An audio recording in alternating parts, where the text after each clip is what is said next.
एक ढाबा रहता है, उस पर बलूची पुलाव ढाबा करके बोर्ड रहता है। उसके मालिक का नाम सिक्का था। सिक्का वहाँ पर खुद बलूची पुलाव बनाता था। उसका घर भी उसी ढाबे में रहता है। उसके बीवी बच्चे भी रहते हैं। उसको बलूची पुलाव बनाना उसके पिताजी ने सिखाया था। अब उसके पिताजी और माँ घर में ही आराम करते रहते हैं। उस ढाबे के पास ट्रक बस रुककर ड्राइवर और सफर करने वाले लोग वहाँ पर पुलाव खाकर सिक्का को पैसा देते रहते हैं। सिक्का उन पैसों को अपने पैसों की पेटी में डालता था। शाम को ढाबा बंद करने के बाद उस पेटी में से पैसे लेकर घर में अलमारी में छुपाता था। एक गांव में सिकंदर करके एक चोर रहता है। वो चेन स्नैचिंग, पिक पॉकेटिंग करके जीता था। एक बार वो वीडियो देख रहा था, उसमें कोई बलूची पुलाव ढाबे के बारे में बता रहा था। उस वीडियो में एक आदमी सिक्का को पैसे देना, सिक्का उन पैसों को पेटी में डालना वो देखकर, अरे वाह, यहाँ तो धंधा मस्त चल रहा है। मेरे ख्याल से रोज 50,000 तो भी गिरते होंगे उस पेटी में। उसकी चोरी की है तो बढ़िया रहेगा, ऐसा सोचता है। ऐसे वो एक नकली पिस्तौल लेता है। बाद में उस ढाबे पर पहुंचता है। वहाँ पर बलूची पुलाव खाता है। बाद में पैसे देने के लिए वो काउंटर के पास आता है। सिक्का, तुम्हारा बिल 200 रुपये हो गया बाबूजी। ऐसा कहते ही सिकंदर उस पर बंदूक तान कर, अच्छा क्या, ईमानदारी से पेटी में का पैसा निकाल कर दे, नहीं तो तेरा सिर उड़ा दूंगा, बोलकर पैसे लेकर ढाबे से बाहर निकलते हुए वहाँ पर खाने वाले लोगों को धमकाता है। किसी ने भी एक कदम भी आगे बढ़ाया तो गोली सीधे तुम्हारे दिल में उतरेगी, ध्यान में रख ले रे भाई, करके बोलते हुए बाइक के पास आकर वो चालू करके चला जाता है। कुछ दूर जाने के बाद वो रुक जाती है। देखे तो बाइक में पेट्रोल नहीं था। तब देखो तो एक ट्रक आ रहा था। उसने लिफ्ट मांगा तो ट्रक वाले ने उसे चढ़ा लिया। वो ट्रक चलाते हुए ड्राइवर, कहाँ जाना है बेटा, गाड़ी को क्या हुआ? सिकंदर, शहर जाना है जी, बाइक का पेट्रोल खत्म हो गया, ऐसा कहता है। ड्राइवर, अरे देख लेना था ना बेटा, देखो अभी कितनी तकलीफ हो गई है तुम्हें, कहता है तो सिकंदर, वो चोरते वक्त देखना था, मेरा मतलब है चालू करते वक्त देखना था ना, कर रहा हूँ जी, ऐसा कहता है। थोड़ी देर बाद पुलाव ज्यादा खाया शायद, इसलिए सिकंदर सो जाता है और खर्राटे मार रहा था।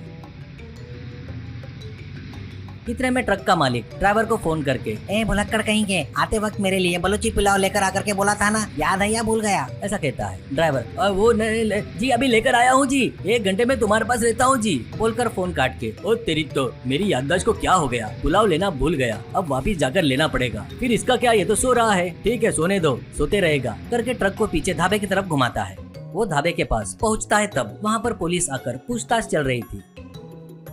नीचे उतरे ड्राइवर से एक जन चोरी के बारे में बताता है। तभी नींद से जागकर सिकंदर इधर उधर देखकर, क्यों ये ट्रक रुकी है, देखेंगे चलो, करके दरवाजा खोलकर नीचे उतरता है। उसको देखकर सिक्का, सर वही है सर, उसने ही चोरी किया, करके चिल्लाता है। बस पुलिस लोग उसको पकड़कर जमकर धुलाई करते हैं, जिससे चोरी किया हुआ पैसा पूरा वो सिक्का को वापस देता है। की प्रतिभा श्रीनाथ में आई, ज्यादा पढ़ाई नहीं किया, फिर भी अपने को जो कला आती है उससे पेंटिंग करके उसको आर्ट गैलरी में रखकर वहाँ पर आने वाले चित्रकला को चाहने वाले आकर कोई 10,000, कोई 15,000, कोई 25,000 में खरीदते थे।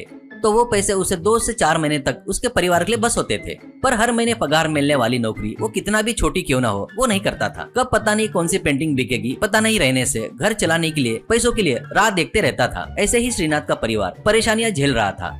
तो एक दिन फाइन आर्ट्स डिपार्टमेंट में काम कर रहे मुकुंद पंचोली करके आकर, अरे श्रीनाथ, अपने गांव में माजी जमींदार अभी अभी उनकी मां मर गई, उनके सम्मान में उनके कुल देवता कामेश्वरी देवी का एक छोटा मंदिर और उस मंदिर में हर प्रकार की शिल्पकारी पेंटिंग बनवाकर वहां पर एक प्रार्थना स्थल बनाकर अपनी माँ का कर्जा चुकाना है करके मुझे बुलाए तो मैं गया था। जमींदार के महल में ही ये कंस्ट्रक्शन होने वाला है, उसके लिए अच्छे शिल्पकार और चित्रकार को पुलाव करके उस मंदिर को सुंदर बनाव करके वो काम मुझे सौंपे। मुझे तुरंत तेरी याद आई, 2 महीने तक तेरे को फुल काम रहेगा। श्रीनाथ बहुत खुश होता है।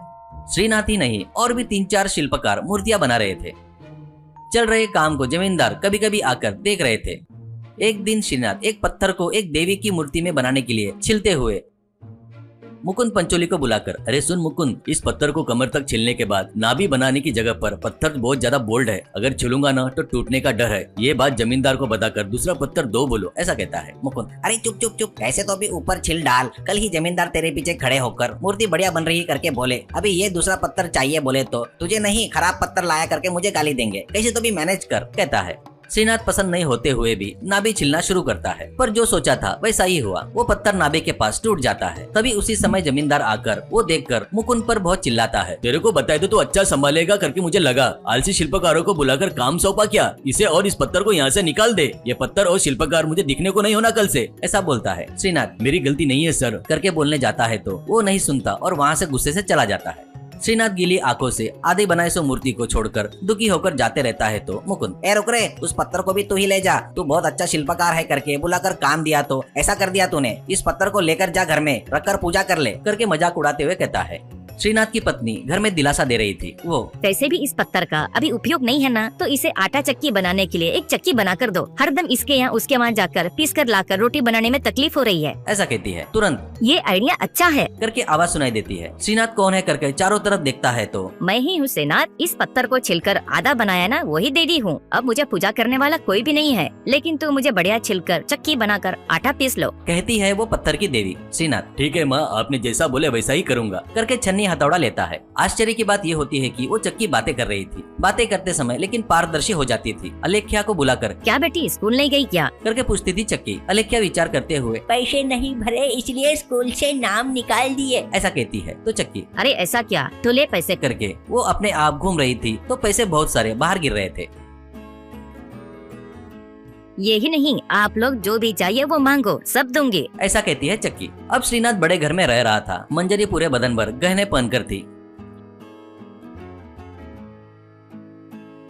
ये सब पता चलने पर मुकुंद के साथ जमींदार आकर, यह चमत्कारी चक्की हमारी है, ईमानदारी से हमको दे दो। श्रीनाथ ऐसे कैसे, इस पत्थर को तो मुझे दे दिए ना, कहता है तो मुकुंद और जमींदार उस चक्की को उठाने के लिए आगे आते हैं। चक्की फट से उठकर लुढ़कते हुए गली में चली जाती है।